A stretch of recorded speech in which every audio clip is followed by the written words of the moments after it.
Soy Miguel, soy trailero, por eso aparezco en este lugar. Pero antes que nada, debo hacerles una pequeña confesión. Soy un criminal. No tengo problemas en admitirlo. Ya he sido juzgado y condenado. Es más, esta historia la estoy escribiendo desde mi celda, que de no pasar nada extraño será mi único hogar por lo que me queda de vida. También deben saber que yo mismo me entregué. Me presenté en la comisaría de mi pueblo, admití mi crimen y hasta señalé el lugar donde estaba el cadáver de mi víctima. Pero debo retratarte el principio de esta historia, a cuando la locura me dominó y caí en una espiral descendente hasta llegar aquí donde estoy ahora, entre las rejas. Soy trailero, como les dije al principio. No sé si es correcto o exacto afirmarlo de esta manera, ya que lo más probable es que no vuelva a subirme a un camión en lo que me queda de vida. Pero creo que uno no deja de ser algo solo por dejar de ejercerlo. Yo me siento trailero y siempre seré así porque es lo único que fui toda mi vida. Es el oficio que heredé de mi padre y jamás pude imaginarme haciendo otra cosa que no fuera conducir en libertad por las carreteras de mi país. Mi padre me hizo subir al camión a muy temprana edad. Al día siguiente de haber terminado la secundaria, ya estaba sentado al volante. No era para menos. Fui padre muy joven. Cuando llegué a la mayoría de edad, ya contaba con un niño del que debía hacerme cargo. Su madre, Maggie, había sido mi compañera durante toda la secundaria. Nunca habíamos sido una pareja muy estable, pero a menudo las cosas no suceden como uno planea, y ella quedó embarazada. Ella no contaba con una gran fama en el pueblo, ya que además de ser una jovencita bastante problemática, era la hija de María Inés, una mujer áspera y misteriosa que venía a ser algo así como la bruja del pueblo. Nada de eso le importó a mi padre, que directamente me obligó a casarme con Maggie, ya que, según su rígido código moral, un niño con nuestro apellido no podía ser criado sin un entorno familiar acorde y sobre todo tradicional. Quizás fue por el amor inmediato que yo sentía por el niño, o por lo novedoso de aquella nueva etapa en nuestras vidas, pero los primeros meses fueron buenos. Yo disfrutaba aquello, y cuando comenzaba a sentirme un poco ahogado a lo cotidiano, comenzaba a saturarme. Tenía los viajes en el camión para poder respirar y renovar energías. El contacto con María Inés era poco y espaciado en el tiempo. En cambio, mi padre estaba muy encima de nosotros, cerciorándose de que no pasáramos carencias, pero sobre todo, de que mi comportamiento fuese el que él consideraba adecuado para un hombre de familia. Por esa especie de verano o primavera, o como se le diga, terminó rápidamente y de forma bastante abrupta. Y la realidad era que eso de jugar a la familia no tenía demasiado futuro. Y creo que ambos, Maggie y yo, lo sabíamos. Pero el problema fue que aquella fue incapaz de admitirlo. Y por el contrario, se dedicó a hacerme la vida imposible. Comenzó a quejarse literalmente hablando de todo. Que si la comida que compraba era de tal marca o de la otra. Que si viajaba demasiado y ella quedaba sola con el niño mucho tiempo. Y eso la convertía en una absoluta responsable de todo y que además se aburría, que ya no tenía vida propia, que si viajaba muy poco era que holgazaneaba y que no hacía nada, y que por qué no traía más dinero a la casa, que si no pasaba demasiado tiempo con el niño era un mal padre, que si estaba toda la tarde jugando con él, mi verdadera intención era romper los lazos del niño con ella. Pero sin duda los peores momentos era cuando yo regresaba de los viajes con el camión. Ella me veía agotado, y en vez de acompañarme o compartir un mensaje juntos, prefería enumerarme uno por uno todos los problemas que había tenido que afrontar estando sola. Obviamente para ella, todas esas dificultades eran mi culpa. Además, no perdía oportunidad para hablar de ese viejo antipático y tacaño que era mi padre. Yo a menudo no encontraba energías suficientes para contestarle, para decirle todo lo que en verdad deseaba. Generalmente solo suspiraba, intentaba ignorarla, procuraba pasar tiempo con el niño, pero en verdad lo que más deseaba era que me llegara un mensaje de la empresa notificándome de un nuevo viaje. La carretera se había vuelto un refugio para mí. Pasamos más de 2 años viviendo de aquella forma, y les aseguraría que día a día, semana a semana, solo empeoraba. Maggie comenzó a beber mucho. El alcohol no hizo más que acentuar su furia contra mí, su enojo contra la vida que llevábamos. Se volvió más violenta conmigo y con el niño. No quiero victimizarme ni mucho menos venir aquí a hacerme el inocente. Yo también era responsable de que aquello no funcionara. Mi incapacidad para enfrentarla, mis silencios, mis intentos por ignorarla, no hacían más que enfurecerla más. Y aunque en ese momento yo no me daba cuenta, iba acumulando una ira en mi interior que tarde o temprano iba a explotar.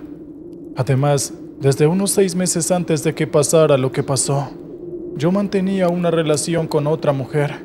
Era una prostituta de apenas más de 18 años. Junto a ella, yo encontraba una paz y una tranquilidad que hasta ese momento no había conocido. A veces, tumbado aquí en mi catre, en la celda con las sombras de los barrotes dibujándose sobre mí, me pregunto si esa sensación habrá sido felicidad. Juntos, acostados en la cama del camión, solíamos hacer planes. Yo me separaría y ella dejaría de trabajar en la carretera. Yo llevaría al niño conmigo y formaríamos una nueva familia. Hablábamos de vivir en el campo, en una casa alejada de todo y con buenos árboles. Yo aguardaba expectante las notificaciones de viaje para checar cuáles me tocarían y cuándo volvería a verla. Era en lo único en lo que pensaba. El día del incidente lo recuerdo con absoluta claridad. Yo regresaba de un viaje. Estaba agotado. Había conducido prácticamente todo el día sin detenerme. La noche anterior la había pasado con mi nueva pareja. Antes de entrar a la casa, escuché los llantos de mi hijo y los gritos de Maggie. Una parte de mi cabeza me decía que entrase rápido, con urgencia. Pero debo admitir que había otra buena parte de mí que solo quería irse lejos de allí. Cansado y como estaba, prefería volver al camión, a la carretera y alejarme de aquel infierno. Suspiré. Intenté encontrar fuerzas en mi interior y entré a la casa.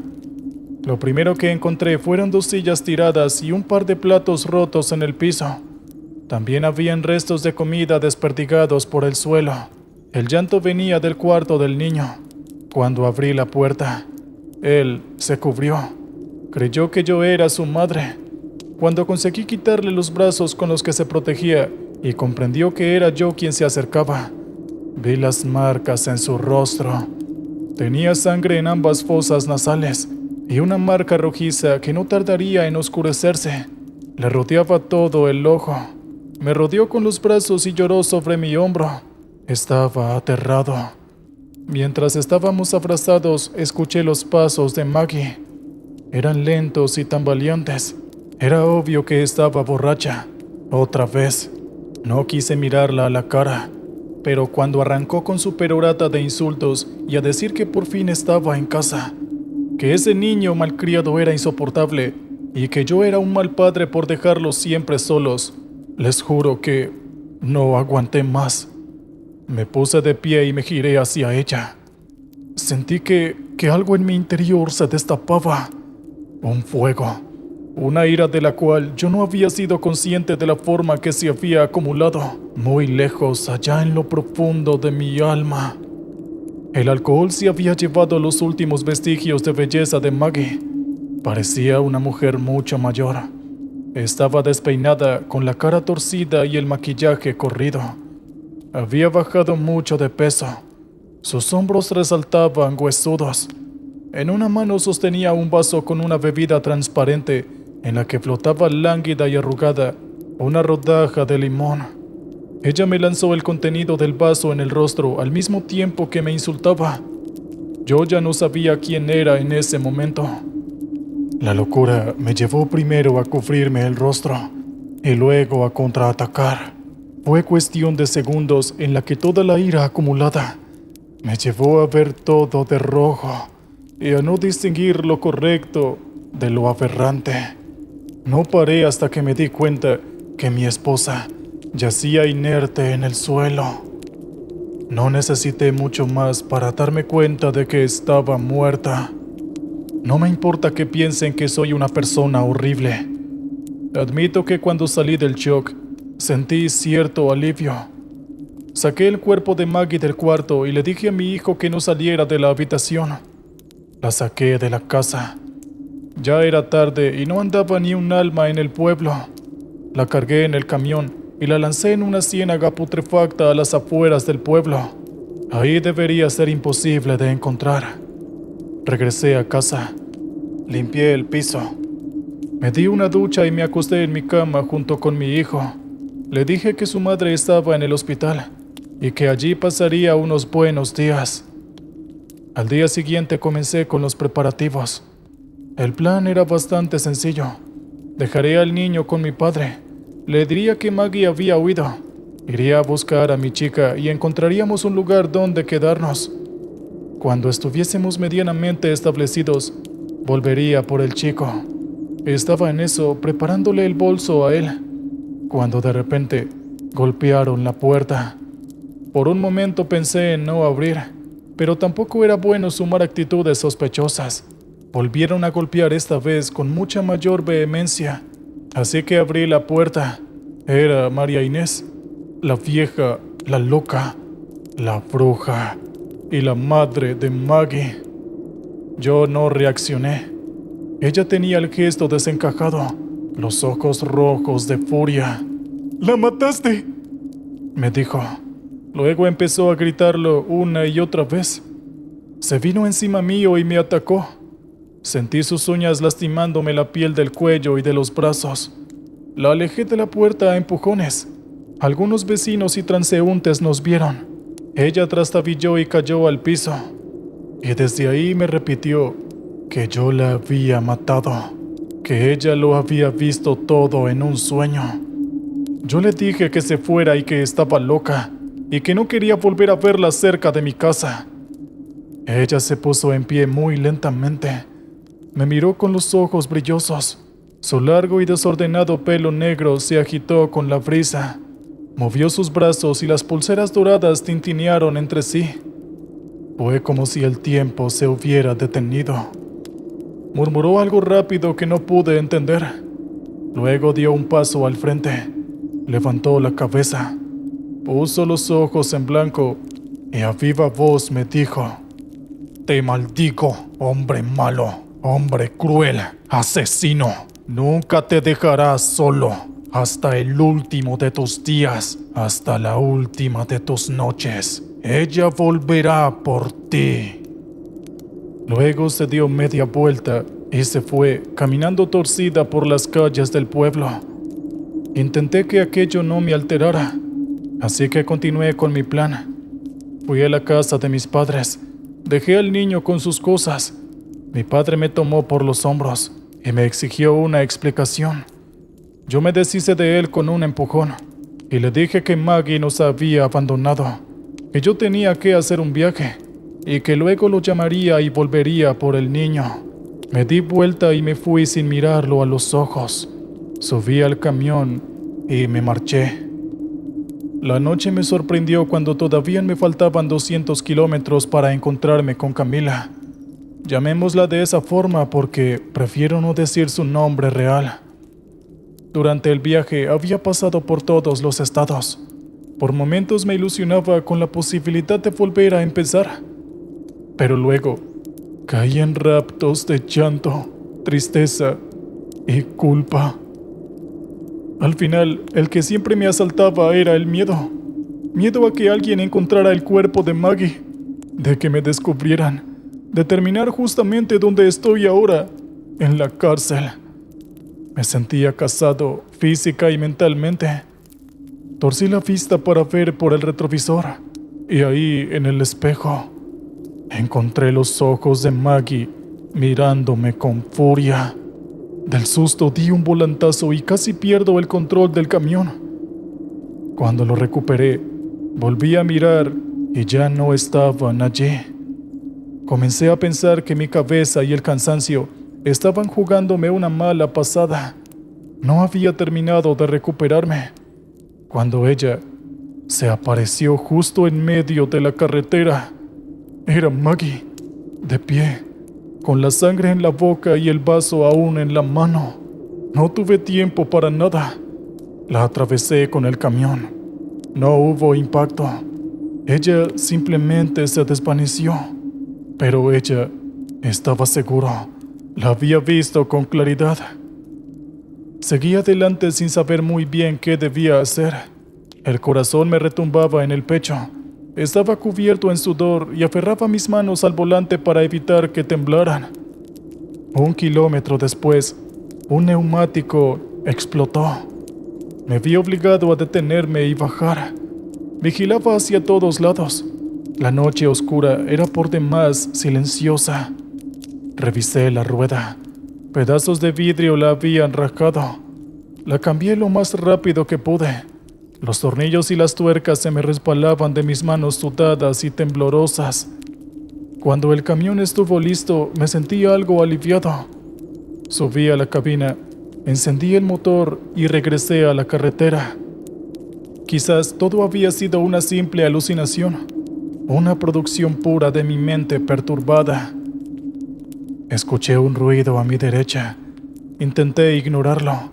No quería darle la oportunidad a mi cabeza de volver a engañarme.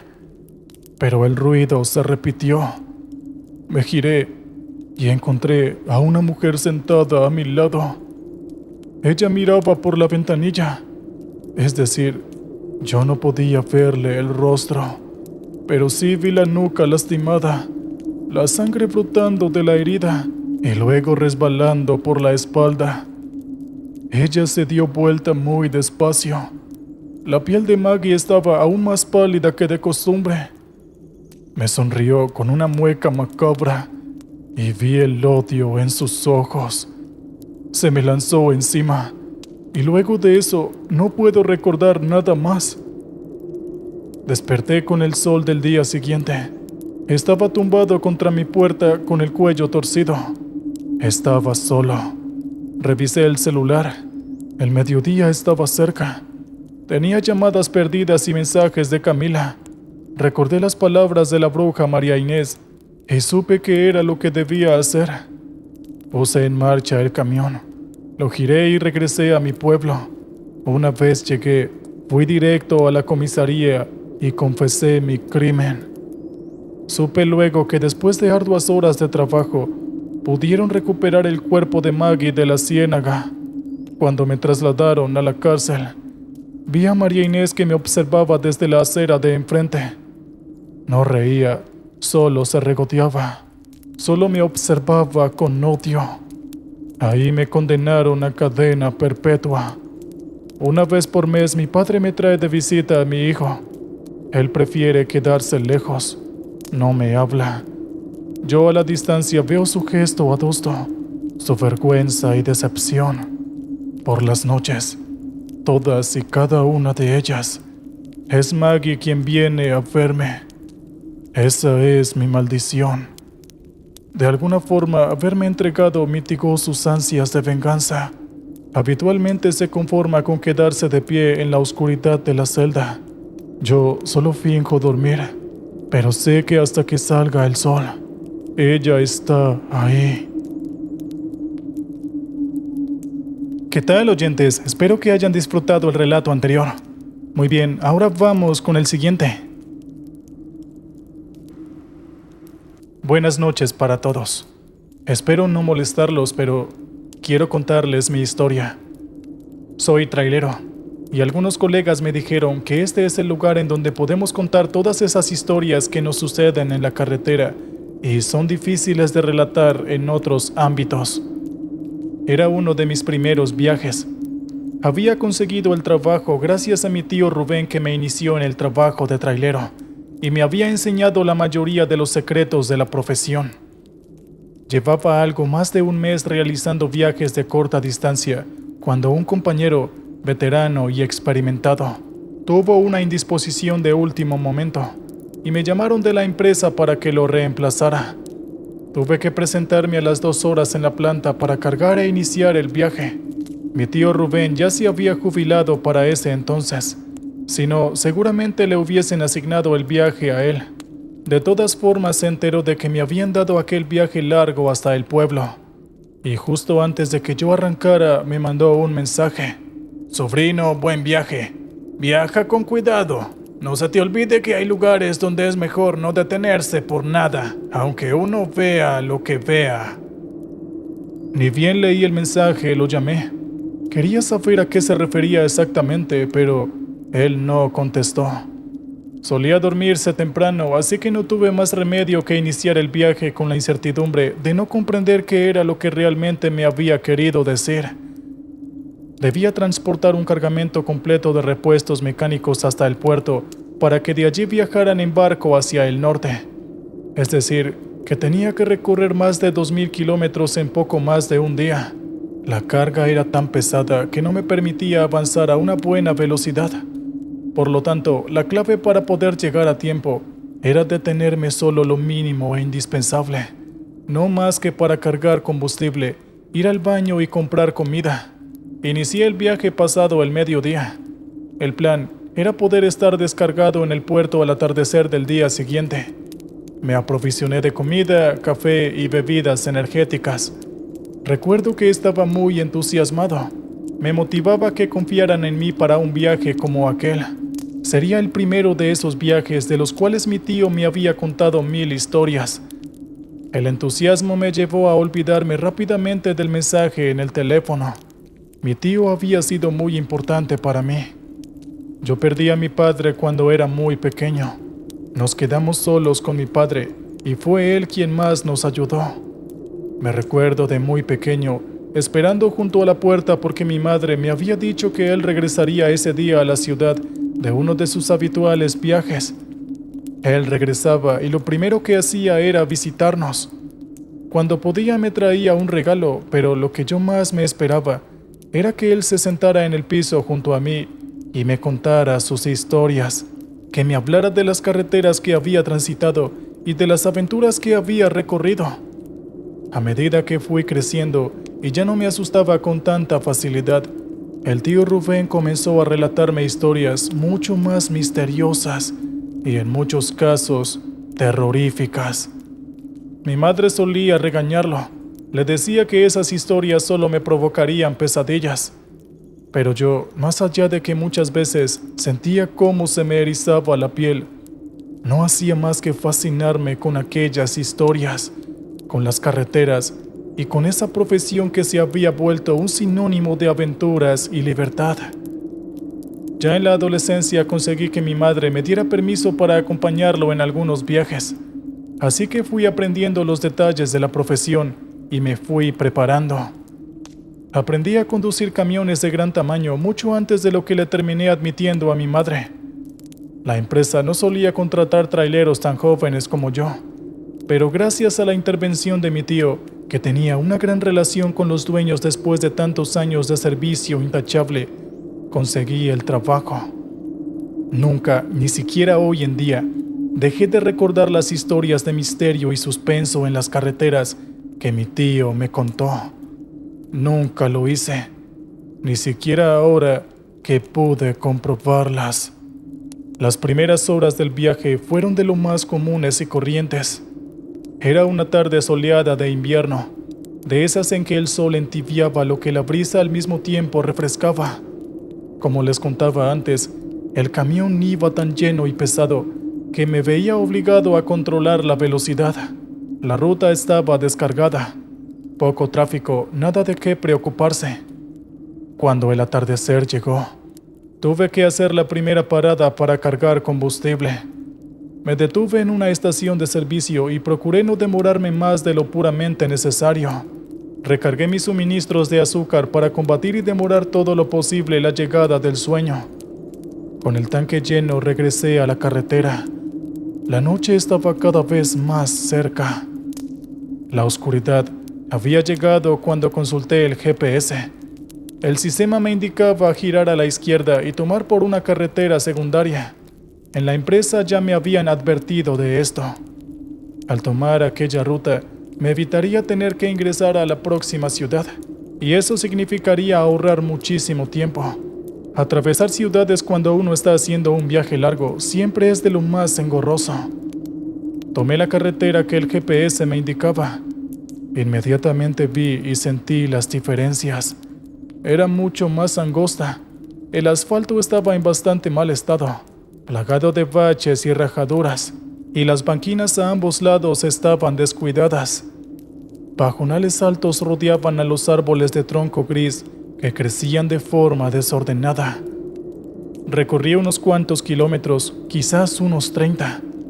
El GPS me indicaba que transitaría por aquella carretera secundaria unos 180 kilómetros más, cuando divisé que había algo en la ruta.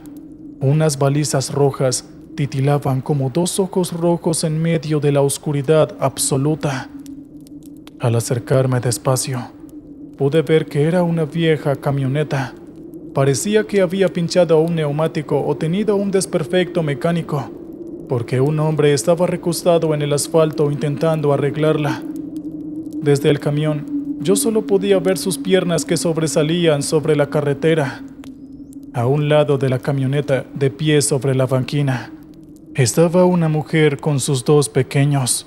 Una niña desgarbada que temblaba de frío se aferraba del vestido de su madre. La mujer abrazaba protectoramente a un bebé. La imagen fue demasiado para mí. Recordé a mi madre que siempre me hablaba de que las oportunidades que no hay que dejar pasar en la vida son las de ayudar a otros. Lo sobrepasé y de inmediato orillé el camión y me detuve. No tuve la precaución de tomar mi abrigo.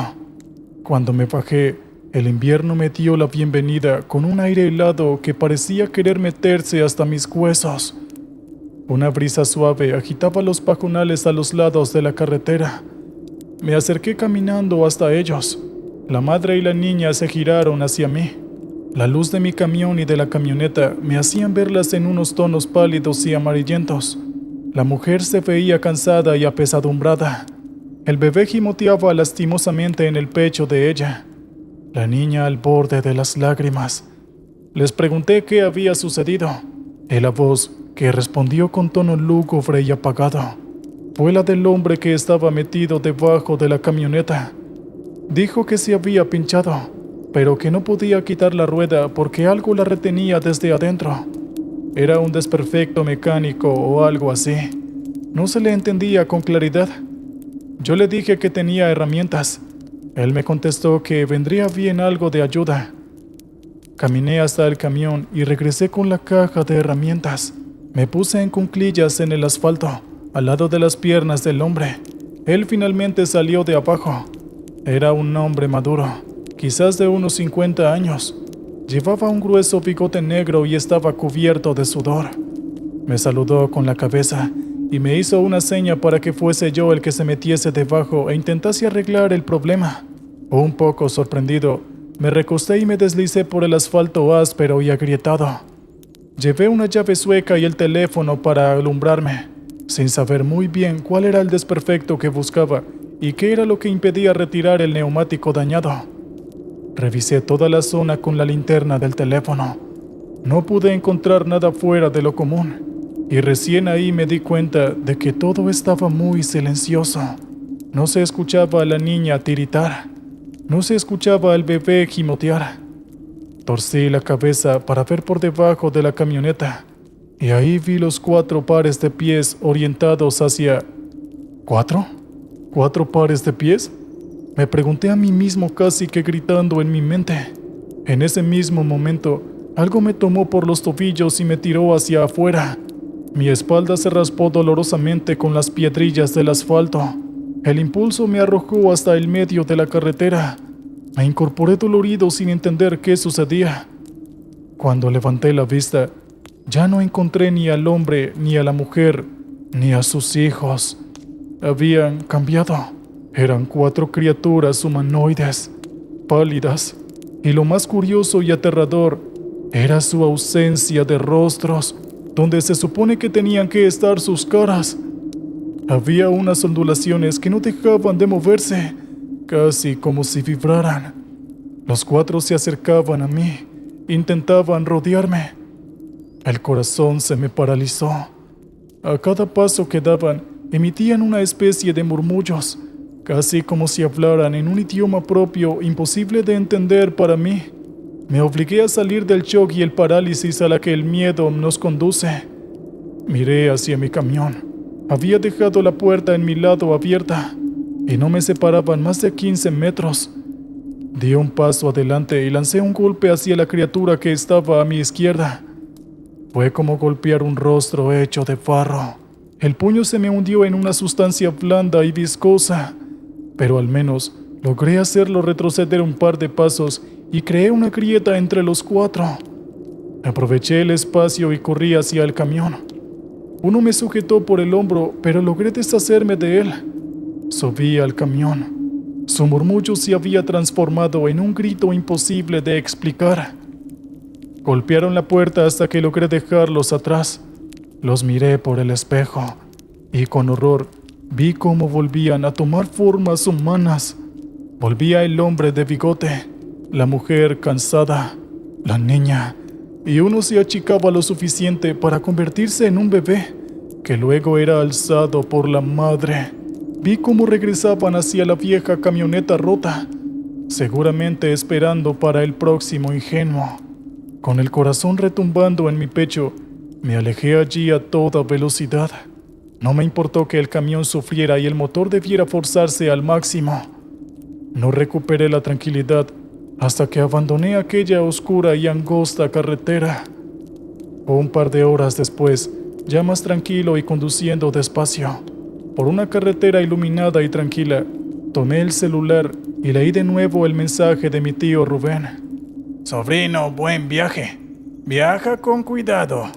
No se olvide que hay lugares donde es mejor no detenerse para nada, aunque uno vea lo que vea. Al releerlo después de aquella experiencia, todo tuvo mucho más sentido.